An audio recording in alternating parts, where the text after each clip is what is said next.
these stories are also described ultimately to explain what is pure bhakti.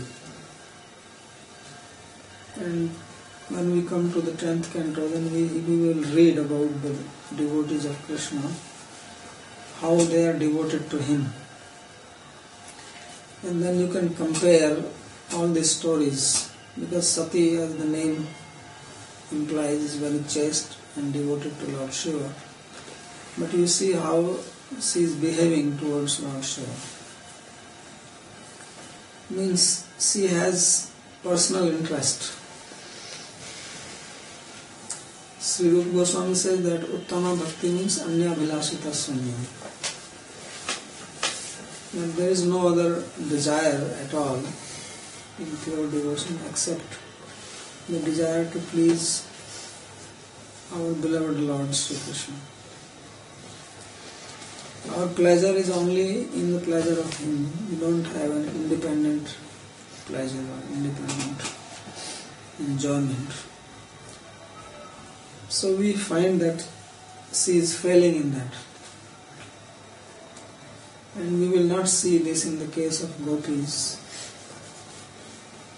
or the Brajvasis.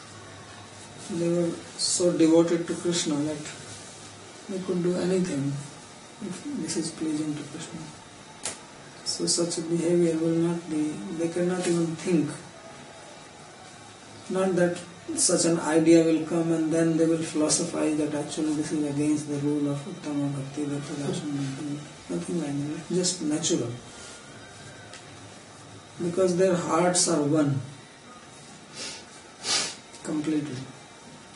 So this is the meaning of Uttama Bhakti. This is what God actually wants us to realize here in this world. And then you can imagine that how nice the society will be. If everybody has a heart like this, then this is Vaikuntha right here.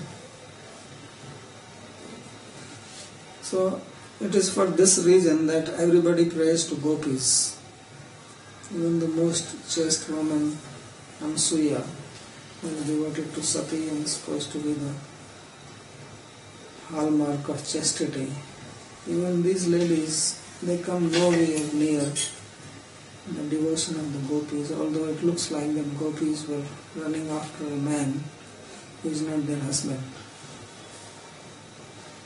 So why would a chaste woman give respect to the gopis who are attached to somebody who is not husband? Because the chaste woman does not think of anyone else other than the husband.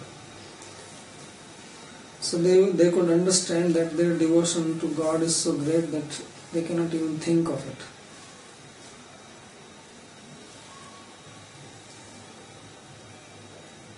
So this is another thing which is indirectly or implied in these stories. And this is the reason why we have to study Bhagavatam in order to understand until you come to the ultimate, the apex of bhakti in the 10th canto. Then you can understand the difference and the intensity of that devotion. And then only we get an inkling what is Uttama Bhakti. So even these great personalities, these are not ordinary people, they cannot do such devotion. So therefore she is getting angry as if she is going to burn. It's exactly stated in Pradhyakshati. Pradhyakshati means completely, not only burning but turning into ashes, not leaving any scope for him to get revived. You can burn somebody a little bit, you got 20% burn, 50% burn. It is saying not 100% but 200% burn. That even the bones turn into ashes. That is called Pradhyakshati. So much anger.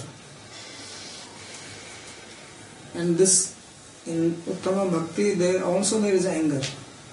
You know that there are 12 types of rasas, 7 are secondary, out of that one anger is there. But that anger is not on Krishna.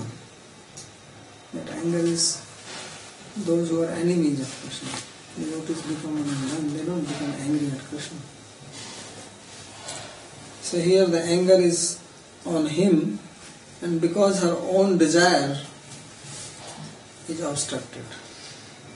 That's why it is stated that Sruhit Didriksha Apratighata Durmana. So she was angry because her desire to see the relatives was not granted.